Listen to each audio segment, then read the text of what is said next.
base. Let's listen in live. Wherever you may be, David. Where's David? Hello. I love you. Where the hell are you, David? Hello, David. Thank you very much. He's like the quiet type, right? But a killer, I hear. Command Chief Master Sergeant Bruce Hedrick. Bruce? Hello, Bruce. Thank you very much, Bruce. Thank you, Bruce. Great job. For decades, they've been trying to save this facility. I didn't realize that. I thought it was just recently, because I heard about it recently from some people, including your governor, who has done a very good job. She came to see me. That's the reason she came to see me, by the way, to save Selfridge. And she was very effective, along with some of the other politicians and some of the military people. They love this place. They love what it stands for, all the victories they've had here over the years. So I want to thank Governor Gretchen Whitmer for bringing it also to our attention very strongly.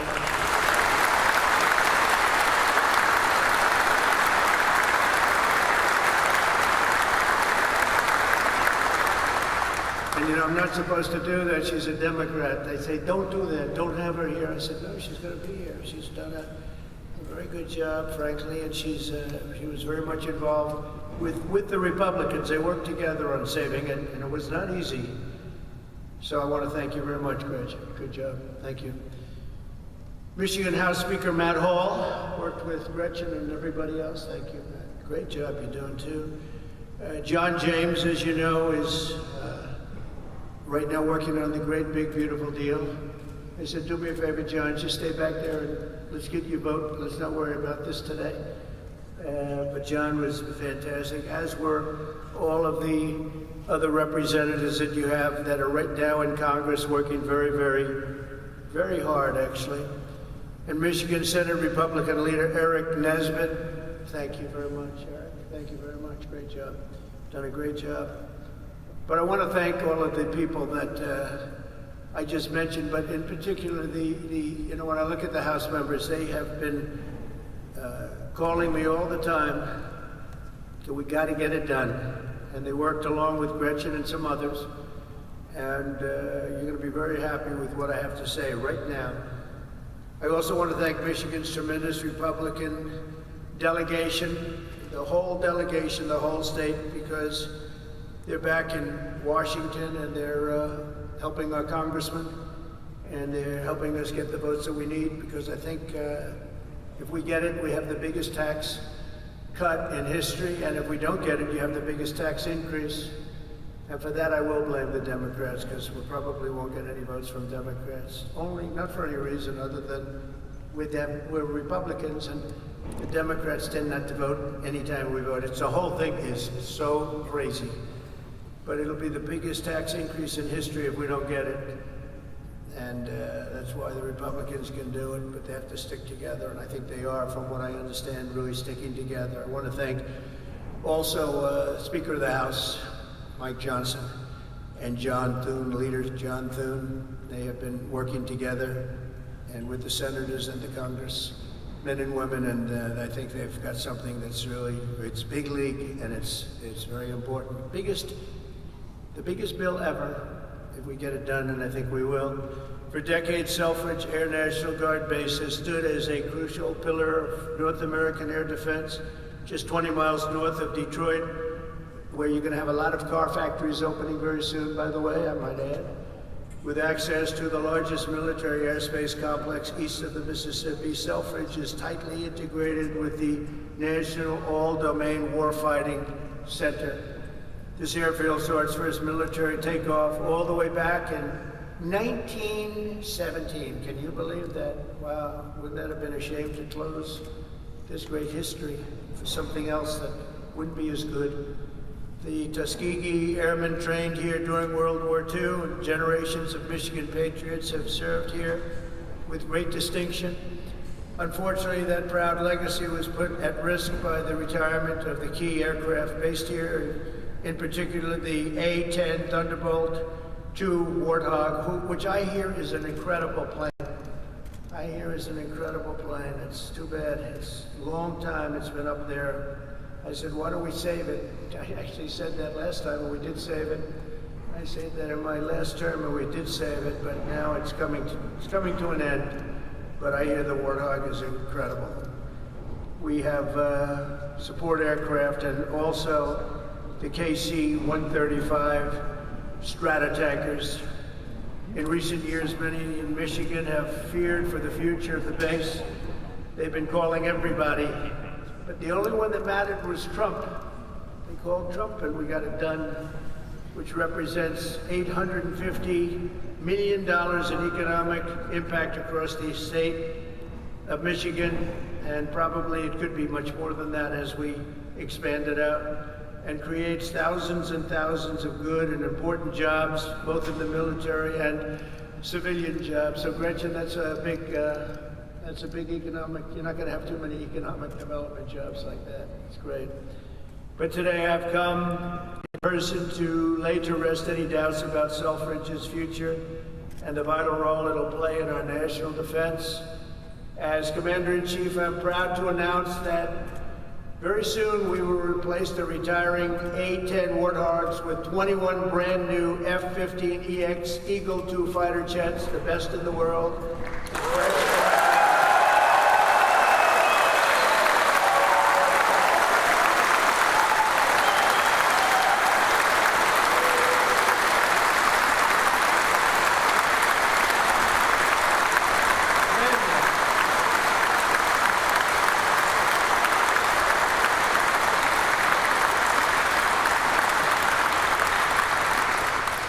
And they have an expression, you know what that means, fresh off the line. That means they are brand new. They've never been anywhere. This is where they're going to be for a long time. And I saw one of them flew over my head, and I said, what the hell is that? That plane has serious power. So this is the best there is anywhere in the world. The F-15EX Eagle II. This will keep Selfridge at the cutting edge of Northern American air power. My administration will also continue with plans to replace the outgoing KC-135s and KC-46 Pegasus aircraft to continue that important refueling mission. And they'll be restocked with brand new top-of-the-line refuelers.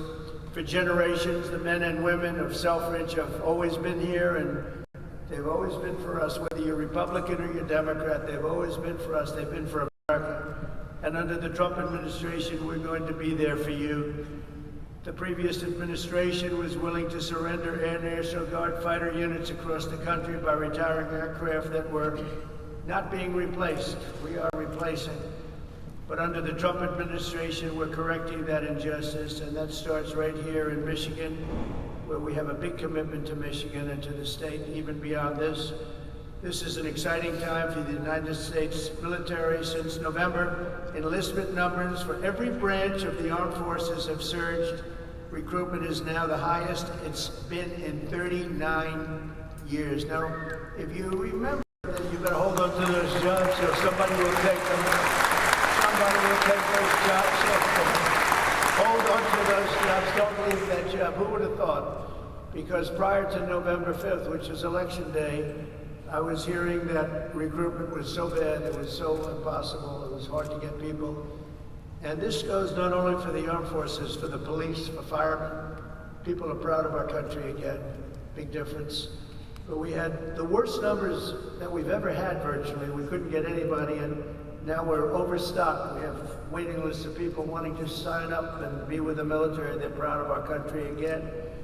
And I'll be supporting a record-setting $1 trillion investment in our national defense. We're going to go $1 trillion, the largest in the world, largest ever in our country, but no other country's invested that much. We have a $1 trillion budget for military this year, and we have tremendous plans, including increasing the scope of Selfridge.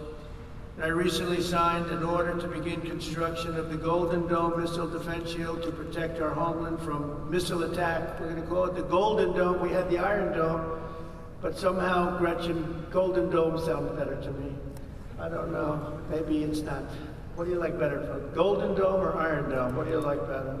Golden. Let's have a vote. Golden Dome. Oh no, I think we're in trouble.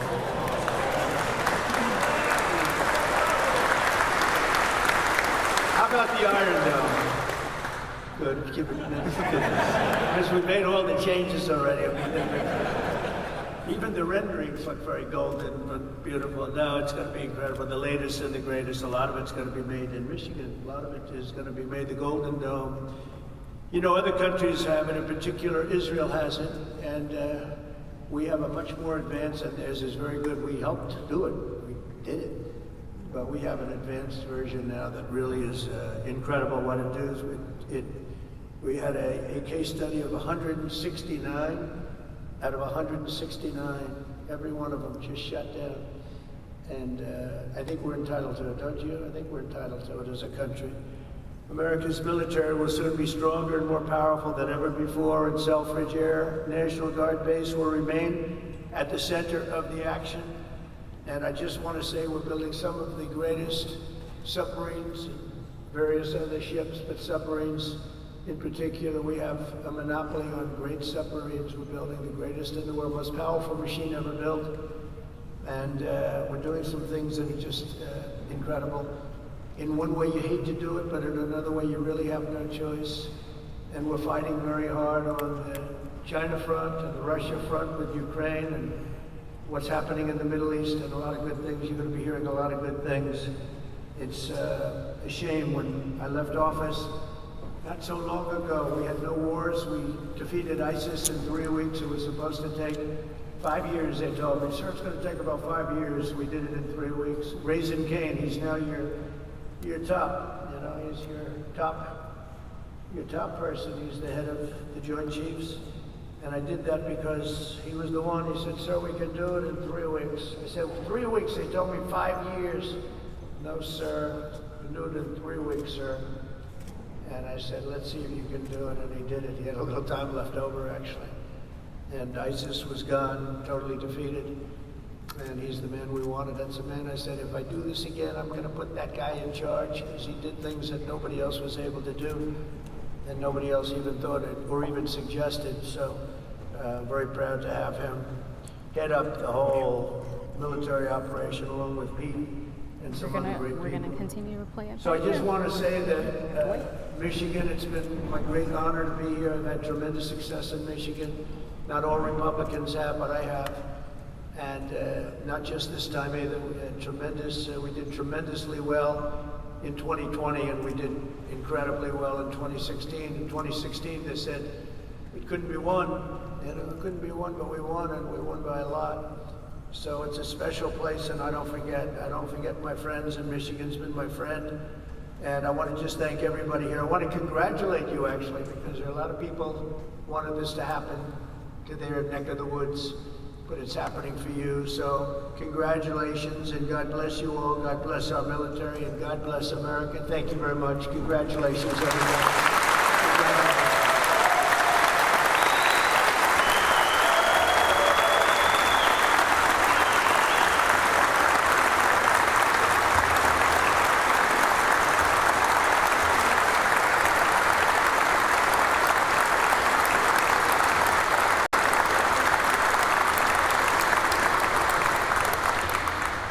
Only because the Commander-in-Chief invited me.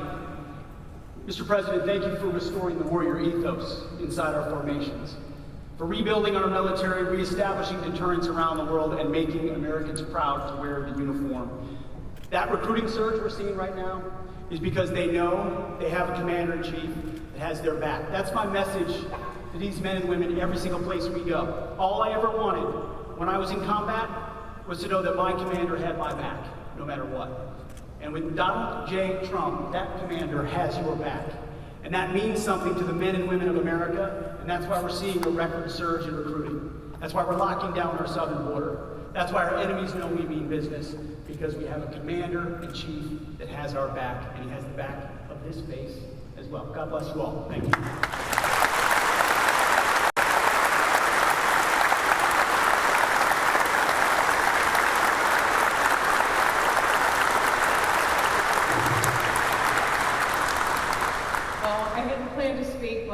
On behalf of all the military men and women who serve our country and serve so honorably on behalf of the state of Michigan. I am really damn happy we're here to celebrate this recapitalization at Selfridge. It's crucial for the Michigan economy, it's crucial for the men and women here, for our homeland security and our future. So, thank you. I'm so grateful that this announcement was made today, and I appreciate all the work. Thank you.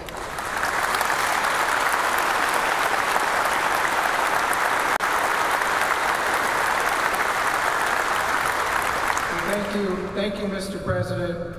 It's because of your leadership this is happening. No one else could save Selfridge. We've tried for decades. It took you, Mr. President. This is why the people of Michigan elected you, sir. You are not forgetting us. This is the first time in decades where we can all say, Selfridge is winning. We are winning because of you, President Trump, and I know all of these troops here will not let you down with this new fighter mission, which will keep Selfridge Air National Guard base thriving for the next 30 to 40 years. Thank you, Mr. President, for remembering us and keeping your commitment when we saw you in Washington a few weeks ago. Thank you, sir.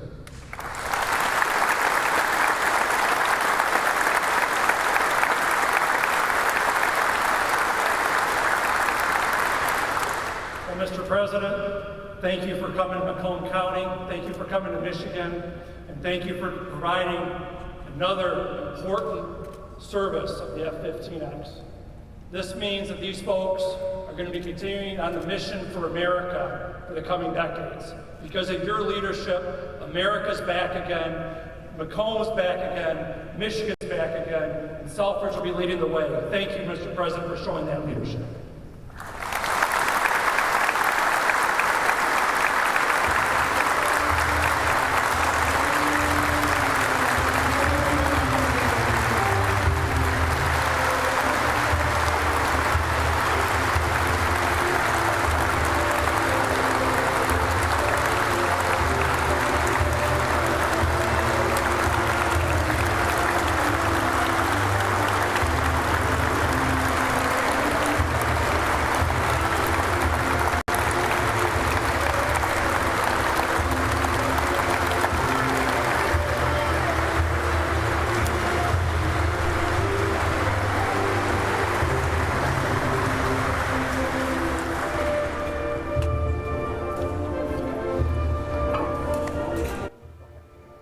You've been listening to President Trump live from Selfridge Air National Guard Base. At one point, he called up Governor Gretchen Whitmer, also Secretary of Defense Pete Hegseth.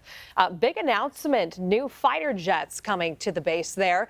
The president now on his way to Warren, where he'll deliver remarks on his first 100 days in office. Those remarks will be at Macomb Community College, and we do have our reporter Keith Kalb there live as well. Stay with CBS News Detroit as we continue to follow the president's visit. We'll be right back.